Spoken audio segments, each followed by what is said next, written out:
عاشوا عاشوا. لا اله الا الله، لا اله الا الله، لا اله الا الله، لا اله الا الله، لا اله الا الله، لا اله الا الله، لا اله الا الله، لا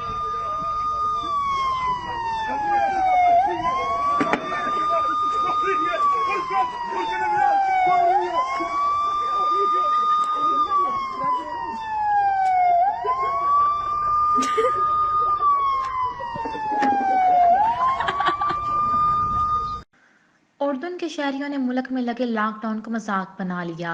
हुकूमत की जानिब से घरों में रहने के अहकामात को हवा में उड़ा दिया गया, जिसकी मिसाल इस वीडियो में नजर आई। उर्दून में लॉकडाउन से उकताए हुए चंद नौजवान बाहर की हवा खाने के लिए एक फेक जनाजा लेकर निकले, जिसमें एक नौजवान को कफन पहनाकर कंधों पर ले जा रहे थे कि पुलिस की गाड़ी का हॉर्न सुनते ही मैयत को नीचे रखकर भाग खड़े हुए। मुर्दा नुमा नौजवान ने भी कफन से मुंह बाहर निकाल कर देखा और खुद को सड़क पर तन्हा पाया। ये भी डर कर भाग खड़ा हुआ। सोशल मीडिया पर यह वीडियो वायरल होते ही उर्दून और अरब ममालिक में इस अमल पर तनकीद का एक तवील सिलसिला शुरू हुआ, जहां पर यह मुतालबा किया गया कि इस मकरूह अमल पर नौजवानों को कड़ी से कड़ी सजा सुना दी जाए।